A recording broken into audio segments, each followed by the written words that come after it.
जगन्नाथपुरी पवित्र 4 धामों में से एक है जिसे बैकुंठ धाम के नाम से जाना जाता है। कहते हैं कोई व्यक्ति अगर इस पवित्र धाम में अपने पैर भी रख दे तो उसका यह बहुत बड़ा सौभाग्य ही होता है। श्री जगन्नाथपुरी धाम भगवान जगन्नाथ श्री कृष्ण को समर्पित है। यहाँ सिर्फ भगवान कृष्ण ही नहीं बल्कि उनके बड़े भाई बलराम और बहन सुभद्रा भी उनके साथ साक्षात विराजमान है। यहाँ प्रत्येक वर्ष आषाढ़ माह में रथ यात्रा निकाली जाती है जिसे दूर दूर से भक्त देखने आते हैं। इसमें भगवान श्री कृष्ण, बलराम व सुभद्रा तीनों के लिए अलग अलग रथों को तैयार किया जाता है। श्री जगन्नाथ जी भगवान का यह मंदिर उड़ीसा राज्य के पुरी में स्थित। इस वीडियो में हम आपको जगन्नाथपुरी यात्रा के बारे में संपूर्ण जानकारी बताएंगे कि कैसे एक बजट टूर में आप श्री जगन्नाथपुरी धाम व अन्य आसपास के प्रमुख स्थानों को आसानी से घूम सकते हैं। यहाँ रुकने व खाने पीने की क्या व्यवस्था है। अगर आप जगन्नाथपुरी की यात्रा करने जा रहे हैं तो मित्रों यह वीडियो आपके लिए काफी यूजफुल होने वाला है। चलिए सबसे पहले जानते हैं कि आपको जगन्नाथपुरी कैसे पहुंचना है। श्री जगन्नाथपुरी धाम उड़ीसा के पुरी में स्थित है। पुरी देश के प्रत्येक शहर से हर माध्यम से कनेक्टेड है।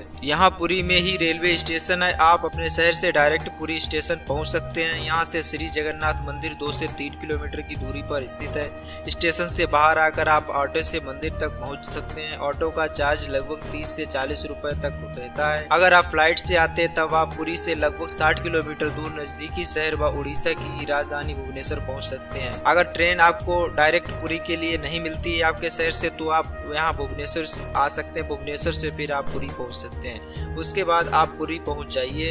यात्रा प्लान आपका कम से कम 3 दिन का होना चाहिए मित्रों। तब आप मान लीजिए आप फर्स्ट नाइट में किसी भी समय पुरी पहुंचते हैं या फिर डे 1 में सुबह सुबह जल्दी पहुंच जाइए। अब आपको यहाँ रुकने के लिए 2 ऑप्शन है। आप चाहें तो यहाँ किसी प्राइवेट होटल में रूम लेकर श्री जगन्नाथ मंदिर के पास या फिर मंदिर से 1.5 से 2 किलोमीटर में स्थित है समुद्र का बीच, आप यहाँ पर जो है रूम लेकर स्टे कर सकते हैं। या फिर दूसरा ऑप्शन श्री जगन्नाथ मंदिर ट्रस्ट की धर्मशालाओं में एक रूम ले सकते हैं। रूम आपको 300 रुपए से लेकर 2000 रुपए तक आपके बजट के अकॉर्डिंग मिल जाता है। मैं आपको सजेस्ट करता हूँ कि रूम आप बीच के पास ही लें क्योंकि यहाँ से इवनिंग के समय बीच का सूर्यास्त का नजारा बहुत ही खूबसूरत लगता है जिसे आप बहुत ही अच्छा अनुभव करेंगे। अब शुरू होता है आपका सुबह जल्दी उठकर डे 1 में आप सुबह सुबह जल्दी उठ जाइए। उसके बाद श्री जगन्नाथ मंदिर जाइए भगवान के दर्शन करने। यह मंदिर काफी विस्तृत है। आपको दर्शन करने व एक्सप्लोर करने में लगभग 2 से 3 घंटे लग जाते हैं। ध्यान रखिए जब आप मंदिर में दर्शन करने जाएं तो यहाँ जूते, चप्पल, मोबाइल, पर्स, कैमरा अंदर मंदिर प्रांगण में अलाउ नहीं होता है। तो आप इन्हें या तो रूम में ही छोड़ जाएं या फिर मंदिर के मुख्य एंट्री द्वार के पास काउंटर है, आप वहाँ जमा कर दें। अब आप अंदर मंदिर में प्रवेश करते हैं तो काफी विस्तृत रूप में फैला यह मंदिर काफी अच्छा लगता है। यहाँ दर्शनों के लिए लाइन में आप लगकर आगे बढ़ेंगे तो थोड़ा धक्का मुक्की भी आपको देखने को मिल सकती है क्योंकि यहाँ थोड़ा अनुशासन जो है लोग नहीं फॉलो करते हैं। आपके साथ कोई बच्चा या बुजुर्ग है तो उसे आप हिफाजत में लेकर आगे बढ़े। यहाँ आप भगवान जगन्नाथ अर्थात श्री कृष्ण जी व उनके बलदाऊ बड़े भ्राता बलराम और बहन सुभद्रा के दर्शन करिए और बाहर मंदिर प्रांगण में आकर काफी छोटे बड़े मंदिर हैं यहाँ भी दर्शन करिए। मित्रों आपको बता दें इस मंदिर के कुछ चमत्कारी रहस्यों के बारे में। मंदिर का ध्वज श्री जगन्नाथ स्वामी जी के मंदिर का ध्वज हर रोज बदला जाता है। यह मान्यता लगभग 1800 वर्षों से चली आ रही है।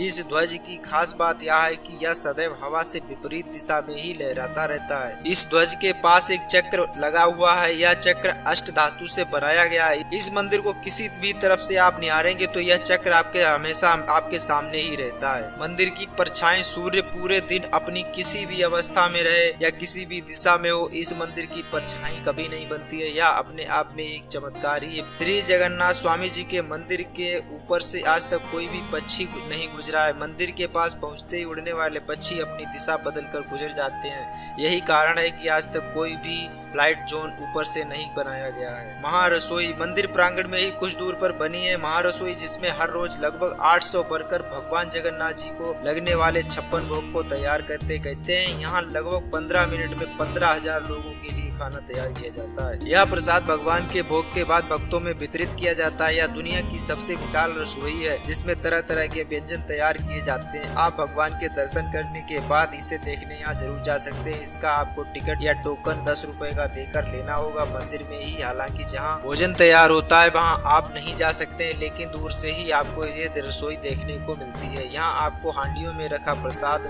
56 व्यंजनों को देखकर बहुत ही अच्छा नजारा लगेगा। मंदिर परिसर में ही जगह है आनंद बाजार। यहाँ आपको यह प्रसाद हांडियों में मिल जाता है। आप अपने ग्रुप के हिसाब से छोटी या बड़ी हांडी खरीद सकते हैं। मित्रों, आपको जगन्नाथपुरी कब जाना चाहिए ये जान लेते हैं। यहाँ पहुँचने के लिए आप वर्ष भर में किसी भी समय जा सकते हैं, लेकिन सही समय यहाँ जाने का अक्टूबर से मार्च के बीच होता है। इस समय ज्यादा गर्मी नहीं पड़ती है। समुद्र के तट पर स्थित होने के कारण यहाँ मौसम गर्म ज्यादा रहता है और आषाढ़ माह में यहाँ रथ यात्रा निकलती है, जिस कारण भीड़ भाड़ ज्यादा हो जाती है। यहाँ जगन्नाथ मंदिर से निकलने के बाद आप यहाँ पुरी बीच पर जाकर समुद्र की लहरों का नजारा देखने का लुत्फ ले सकते हैं। यहाँ आप कैमल राइडिंग, हॉर्स राइडिंग आदि काफी एक्टिविटी कर सकते हैं। बीच पर नजारा बहुत ही मनमोहक होता है। शाम के समय सूर्यास्त का दृश्य यहाँ बीच को और भी ज्यादा आकर्षक बना देता है। इस तरह डे 1 आपका पुरी में ही समाप्त हो जाता है। अब आपको यहाँ पास से ही बहुत सारे ट्रेवलर हैं, वहाँ से डे 2 एक्सप्लोर करने के लिए टिकट को ले लेना है। बस का टिकट आपको ले लेना है। यह किराया 200 से 250 रुपए तक होता है, जिसमें आपको पूरे दिन पुरी के कुछ प्रमुख स्थान है वहाँ घुमाकर शाम को वापस छोड़ दिया जाता है। तो आपने टिकट लेकर अपने रूम पर आकर खाने पीने के बाद सो जाना है। दूसरे दिन सुबह जल्दी उठकर आप ट्रेवलर के पास जाकर अपनी बस में बैठ जाइए। बस सबसे पहले आपको लेकर जाती है चंद्रभागा बीच पर। आप यहाँ काफी एंजॉय कर सकते हैं, समुद्र की लहरों के साथ लुत्फ ले सकते हैं, हॉर्स राइडिंग, कैमल राइडिंग आदि एक्टिविटी कर सकते हैं। उसके बाद आप पहुँचते हैं कोणार्क मंदिर या सूर्य मंदिर। यह मंदिर विश्व भर में प्रसिद्ध है। यह मंदिर भगवान सूर्य को समर्पित है। आप इस मंदिर की नक्काशी देखकर आश्चर्य में जरूर पड़ जाएंगे। यह स्थान भारतीय ऐतिहासिक धरोहर में से एक है। यहाँ घूमने के बाद बस आपको लेकर जाती है लिंगराज मंदिर। लिंगराज मंदिर देवादिदेव महादेव को समर्पित है। यह काफी प्राचीन मंदिर है। यहाँ आपको अंदर मोबाइल फोन कैमरा ले जाने की अनुमति नहीं होती है। कुछ समय यहाँ व्यतीत करिए व भगवान शिव से मनोकामना मांगते हुए दर्शन करके बाहर आ जाइए। इसके बाद अब आपको जाना है उदयगिरी या खंडगिरी हिल्स पर। यहाँ आपको काफी प्राचीन गुफाएं व उनमें बनी कलाकृतियां आपको बहुत पसंद आएंगी। इन पहाड़ियों से नीचे की ओर पूरी शहर का नजारा बहुत ही मनमोहक होता है। ये उदयगिरी व खंडगिरी की गुफाएं पहाड़ियों को काट कर बनाई गई थी। यह प्राचीन काल में जैन भिक्षुओं के तपस्या करने व एकाग्र होने का प्रमुख स्थान हुआ करती थी। अब यहाँ घूमने के बाद लगभग डे 2 का आधा दिन निकल चुका होगा। इसके बाद आपको जाना है नंदन कानन। नंदन कानन भारत का दूसरा सबसे बड़ा चिड़ियाघर है। यह खास तौर पर सफेद बाघ के लिए प्रसिद्ध है। यहाँ इस चिड़ियाघर में आपको काफी सारे पशु पक्षी देखने को मिलते हैं। यहाँ आप टॉय ट्रेन का मजा ले सकते हैं। नंदन कानन एक्सप्लोर करते करते आपको शाम हो जाएगी। बस आपको वापस पुरी में छोड़ देती है। अब आप अपनी यात्रा प्लान के अकॉर्डिंग वापस जा सकते हैं या फिर आपकी यात्रा में डे 3 भी शामिल है। तब आप यहाँ डे 2 को शाम को ही ट्रेवलर के पास जाकर तीसरे दिन के लिए बस टिकट को ले लीजिए और तीसरे दिन आपको जो है चिल्का लेक के लिए निकलना है। चिल्का लेक सुबह सुबह जल्दी ही आप निकल जाएंगे। पुरी से लगभग 40 से 50 किलोमीटर की दूर पर स्थित है। बस लगभग 1.5 से 2 घंटे में आपको चिल्का लेक के पास पहुंचा देती है। यहाँ से आप नाव के द्वारा झील की सैर कर सकते हैं। नाव वाला प्रति व्यक्ति के हिसाब से 250 रुपए चार्ज लेता है और झील में लगभग 1 घंटे की सैर कराते हुए एक आइलैंड पर लेकर जाता है। यहाँ से आप चिल्का झील व समुद्र का संगम देख सकते हैं। यह दृश्य आपको बहुत ही सुहावने लगते हैं, जिन्हें देखकर आप बहुत ही अच्छा महसूस करेंगे। दोपहर बाद आप वापस पुरी के लिए बस पकड़ लीजिए। शाम तक आप पुरी पहुंच जाएंगे। इसके पश्चात आपकी यात्रा समाप्त हो जाती है। अब आप डे 3 शाम को अपने घर के लिए जिस भी माध्यम से जाना चाहें लौट सकते हैं। 3 दिन 2 रात की पूरी यात्रा में आपको लगभग 3000 से लेकर 4000 रुपए तक का खर्च आ जाता है जगन्नाथपुरी विजिट करने में। तो मित्रों, इस तरह आप जगन्नाथपुरी व आसपास के प्रमुख स्थानों को विजिट कर सकते हैं। ये जानकारी आपको पसंद आई हो तो चैनल को सब्सक्राइब जरूर कर लें। मिलते हैं एक नए वीडियो में नई चर्चा के साथ। जय श्री जगन्नाथ मित्रों।